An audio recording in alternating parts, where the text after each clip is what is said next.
Postoje porodične priče koje ni vreme ne uspeva da zatvori. Prođu godine, promene se gradovi, život dobije potpuno novi tok. Lice koje je nekada bilo dete postane javna ličnost, izgradi karijeru, osnuje posao, osvoji reality, ode preko okeana i vrati se kući. Ali jedno pitanje ostaje isto. Gde je otac? Upravo to pitanje decenijama prati Staniju Dobrojević, a sada se u javnosti ponovo otvorila priča koja je mnogo veća od realitija, televizije i estrade. Ovo nije priča o realitiju, ovo je priča o izdaji, ratu, ljubavi, koja nikada ne umire i potrazi za istinom koja traje čitav život. Ostanite sa nama do kraja, jer ćemo otkriti svaki detalj ove potresne drame. Obavezno lajkujte i podelite ovaj video sa prijateljima i porodicom i napišite nam u komentarima. Da li ljudska snaga i nada zaista mogu preživeti sve oluje vremena? U središtu medijske pažnje ponovo se našla pobednica 9. sezone reality programa Elita, Stanija Dobrojević, koja je nakon najavljenog povlačenja u medijsku ilegalu napravila potez koji je duboko potresao javnost. Razlog njenog odlaska na mesto sa kojeg je njena porodica prognana tokom ratnih dešavanja 90. godina jeste duboko privatan i bolan.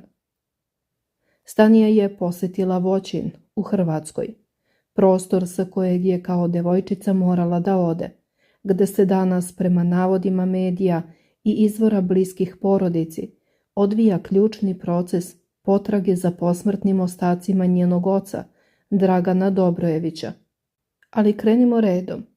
Stanija Dobrojević je rođena 17. marta 1985. godine u Virovitici, u tadašnjoj Saveznoj Federativnoj Republici Jugoslaviji. Njen otac Dragan bio je uspešan ekonomista i politički aktivista, čovjek koga su prema rečima njegove ćerke poštovali i jedni i drugi. Međutim, rat koji je zahvatio Hrvatsku početkom 90. godina prošlog veka nepovratno je promenio sudbinu ove porodice. Stanija je svojevremeno u intervjuu za hrvatske medije otkrila potresne detalje svog detinjstva, kada je kao mala devojčica ostala bez oca u Okučanima 1995. godine. Kada je počeo rat, porodica Dobrojević našla se u centru zbivanja. Stanija se prisjeća. Sjećam se svake sekunde rata. Tog jutra, kada je sve počelo, granate su padale na sve strane i mnogo ljudi je došlo kod nas da se skloni, jer smo imali podrum.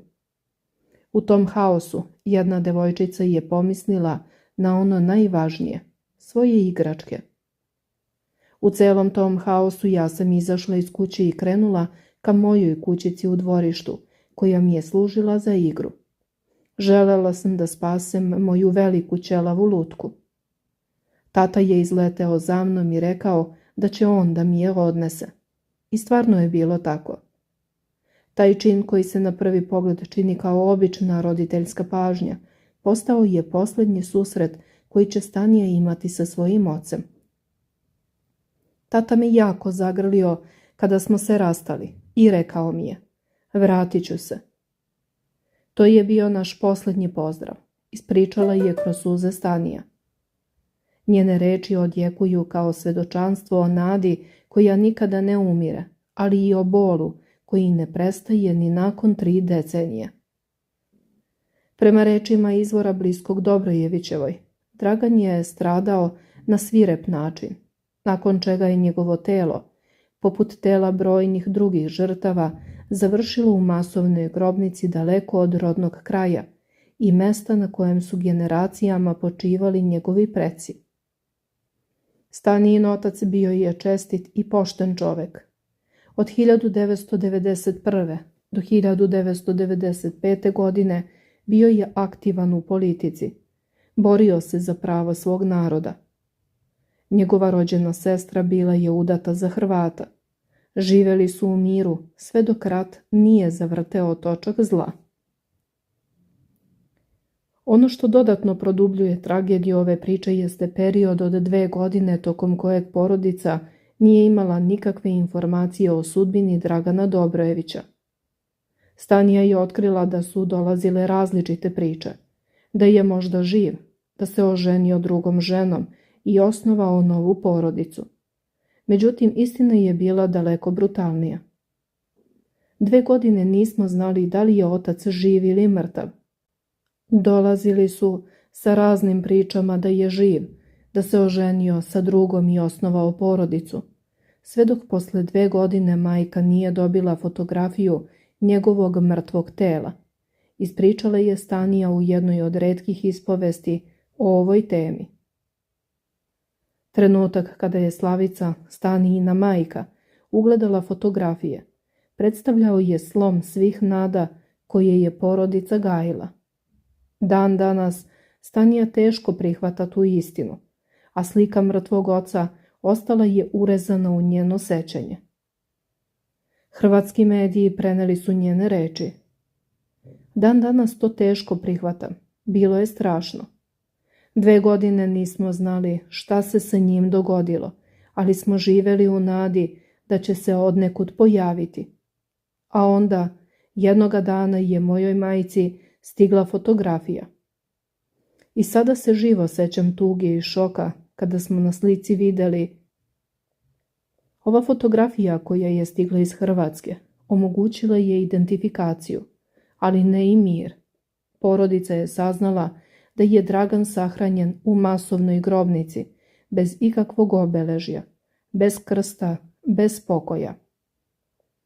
Tragedija je da danas počiva u masovnoj grobnici, bez krsta. Stanija i njena porodica pokrenuli su proces identifikacije kostiju jer žele da mu obezbede grob kakav zaslužuje. Nada nikada ne umire. Ovo su rane koje nikada ne zaceljuju, rekao je izvor blizak Dobrojevićevoj.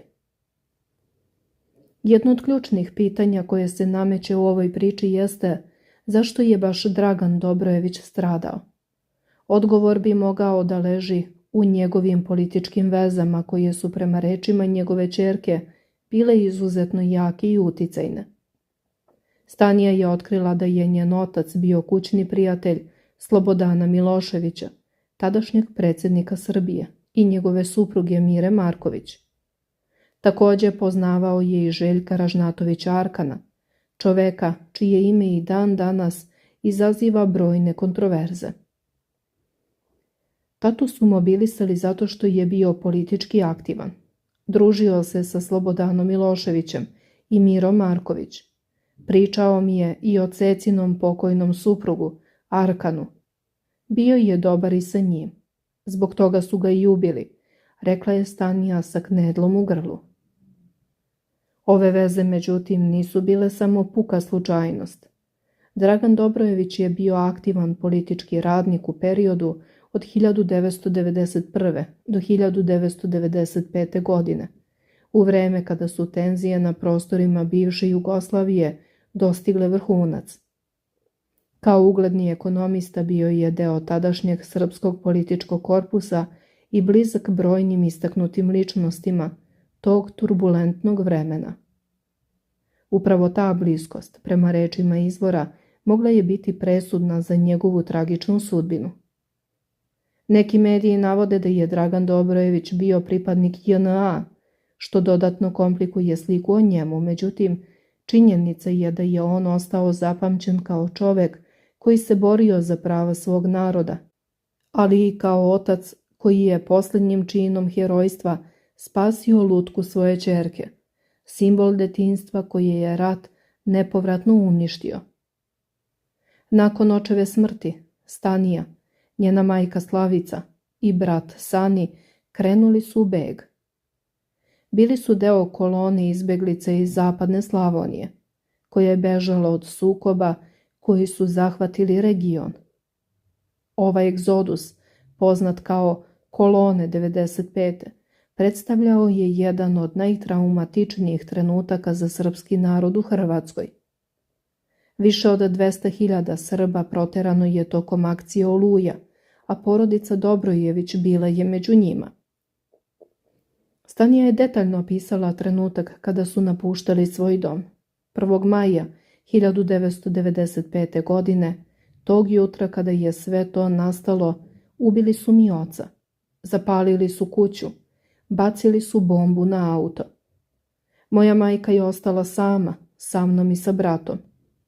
Mi smo bili 2 male dece. Ja sam imala 10, a moj brat 6 godina. Jedino što je uspela da spakuje u tom trenutku su dokumenti i malo novca i krenuli smo sa onom kolonom izbeglica iz zapadne Slavonije. Put je bio izuzetno opasan. Porodica se uputila ka Banja Luci, a ključni trenutak dogodio se na mostu koji je povezivao Hrvatsku i Bosnu i Hercegovinu. U trenutku kada smo prešli most prema Bosni, posle 10 minuta, most je bombardovan. Tih 10 minuta da smo kasnili, možda bismo prošli kao moj otac. Ja sam u tom trenutku izgubila svoju zvezdu vodilju. Moj uzor, taj stub koji mi je kasnije u životu nedostajao. Ta očinska figura gde ja i dan danas tražim tu očinsku figuru u muškarcima, ispričala je Stanija. Nakon dolaska u Banja Luku, porodica je promenila nekoliko mesta boravka. Stanija je za 8 razreda osnovne škole promenila čak 9 škola, što je dodatno otežalo njeno odrastanje. Stalno sam morala iznova da upoznajem učenike iz razreda i da se dokazujem ocenama, prisećala se ona. Na kraju su se doselili u Rumu, gde su ostali do današnjeg dana. Ruma, grad u Sremu, postala je novi dom za Staniju i njenu porodicu. Tamo je završila osnovnu školu, a zatim i srednju ekonomsku u Sremskoj Mitrovici. Stanija danas živi u luksuznom delu Rume, a njen uspeh izaziva podeljena mišljenja među sugrađanima. Dok jedni ističu njen trud i upornost, drugi ne kriju oštre reči. Novinari su razgovarali sa meštanima Rume kako bi saznali šta oni misle o popularnoj starleti. Ma pusti ti šta ko priča, Stanija je za sve njih dama i po. Žena se mučila, radila, izborila se sama za sebe i pošteno pobedila u toj eliti. Dođe ovde, lepa, uvek se javi, nasmeje se, pita kako si. Nema tu nikakve foliraže ni glumatanja. Što su ljudi u Rumi pakosni, pa to je čudo jedno čim neko uspe i ode preko. Odmah bi ga pojeli živog. Pusti ti zlobnike, ona je naš ponos, donela pobedu u naš kraj.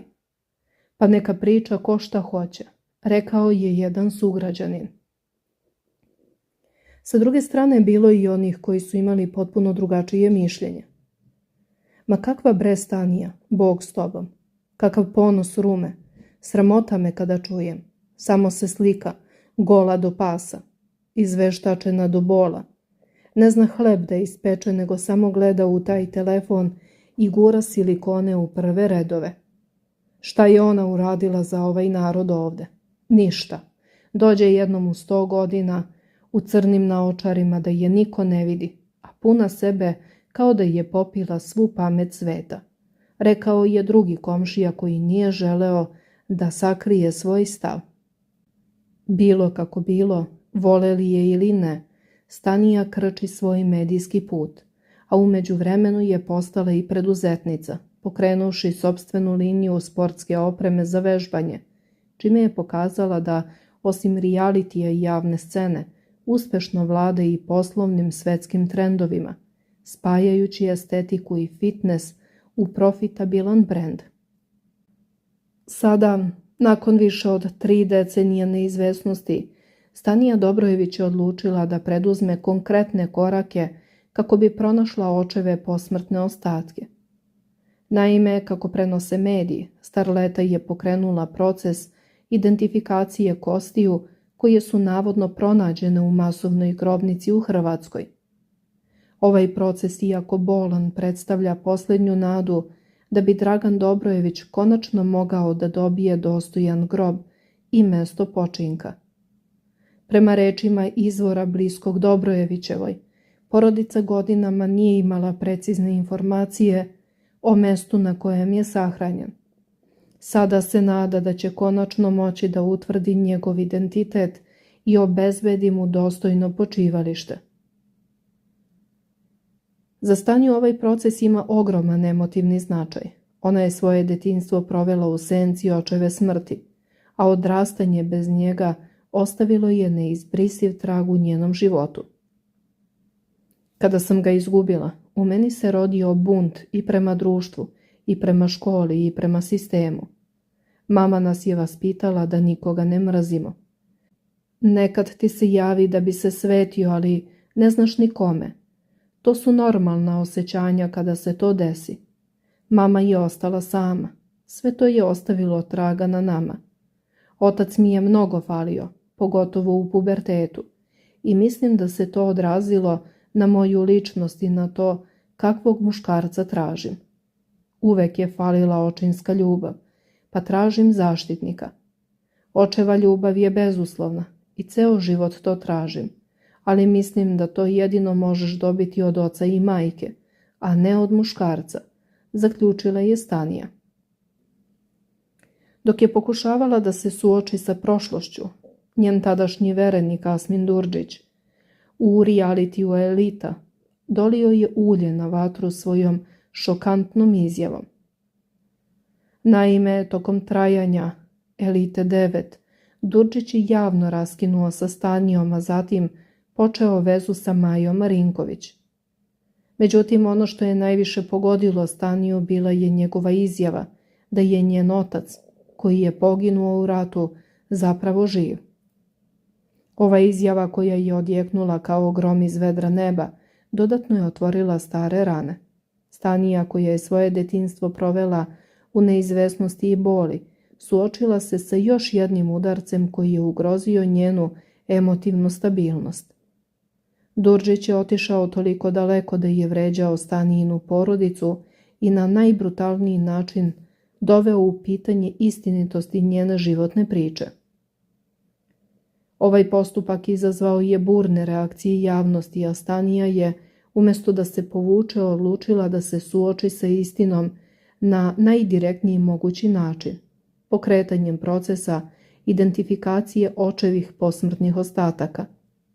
Na taj način ona nije samo želela da dokaže da je Durdžić pogrešio, već i da sebi i svojoj porodici obezbedi mir koji im je decenijama bio uskraćen.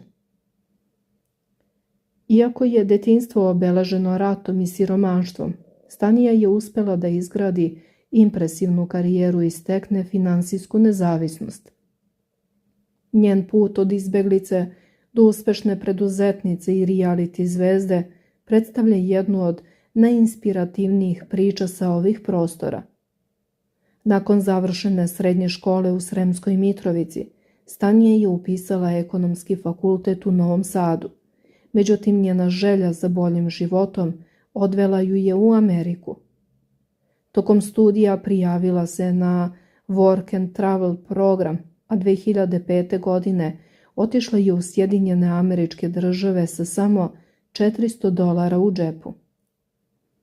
Imala sam $400 kao džeparac. Morala sam da platim stan, taksi, hranu. Sve je bilo jako skupo.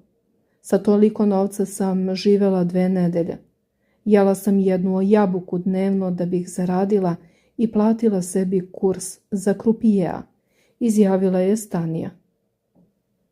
Nakon što je završila kurs, počela je da radi u kazinu, gde je brzo napredovala zahvaljujući svom šarmu i američkom osmehu.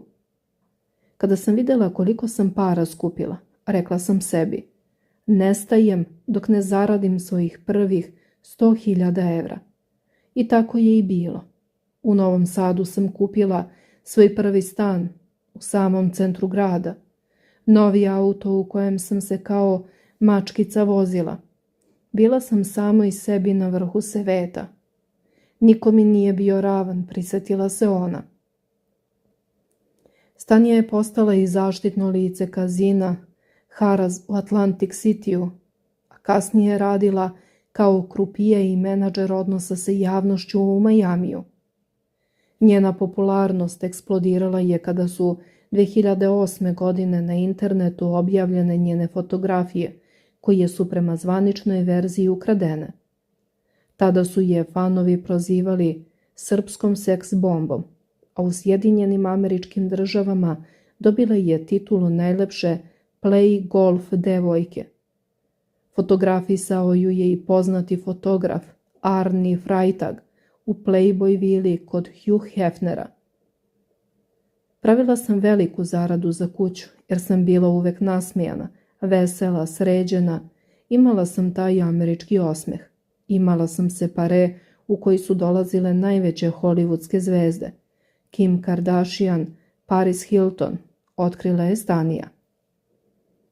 Uprkos svom uspehu u Americi i medijskoj karijeri, Stanija nikada nije zaboravila svoje korene i obećanje koje je dala svom ocu.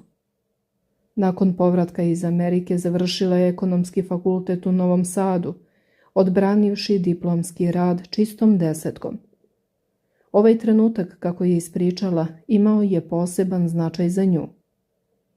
Najviše sam razmišljala o ocu, da treba da bude ponosan na mene kada sam dobila diplomu ekonomskog fakulteta, koju sam odbranila sa čistom 10. Davno, na kraju srednje škole u Sremskoj Mitrovici na reci Savi, na pomenu oca u njegovo ime, zaklela sam se da ću završiti ekonomski fakultet. I to je bio moj cilj, od kog nisam odustajala, ispričala je Stanija.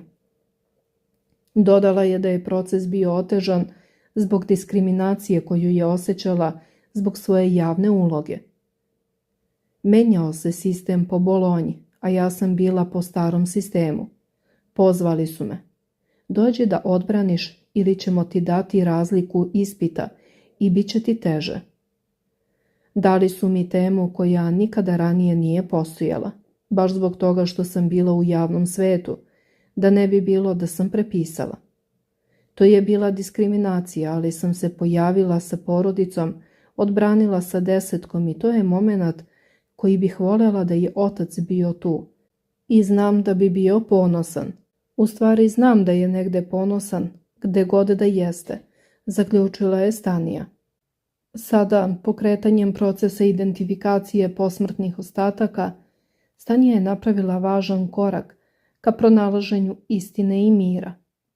Iako je put pred njom dug i bolan, njena odlučnost da sazna istinu o očevoj smrti i da mu obezbedi dostojan grob predstavlja snažnu poruku o ljubavi koja nadilazi granice vremena i prostora. Nada nikada ne umire, poručila je Stanija ističući da, uprkos svim nedaćama i boli, ona i njena porodica ne odustaju od potrage za istinom. Njena priča podsjeća nas na sve one koji su izgubili svoje najmilije u ratovima 90-ih i koji danas tragaju za njihovim posmrtnim ostacima, nadajući se da će jednoga dana moći da im obezbede mir koji zaslužuju. I dok čekamo ishod procesa identifikacije, jedno je sigurno. Stanija Dobrojević ostaje uporna u svojoj nameri da pronađe oca i zatvori bolnu priču koja traje već 3 decenije. Njen primjer pokazuje da istina, makoliko bila bolna, donosi mir, a nada, uprkos svemu, nikada ne umire. Ako zvanična potvrda stigne, to će biti trenutak koji će promeniti ovu priču. Do tada ostaje otvoreno pitanje. Da li će Stanija konačno pronaći svog oca? I ako se identifikacija potvrdi, da li će upravo tada završiti najdužu i najbolniju potragu za njenu porodicu? Napišite u komentarima šta vi mislite o ovoj priči. Da li smatrate da porodice nestalih moraju dobiti odgovor bez obzira na to koliko je godina prošlo? Ako vam je važno da se ovakve priče ne zaborave, podelite video sa nekim ko treba da ga čuje. Ostavite komentar i podržite sadržaj, jer iza svakog imena koje čujemo u ovakvoj priči postoji porodica koja je nekada čekala da se neko vrati kući.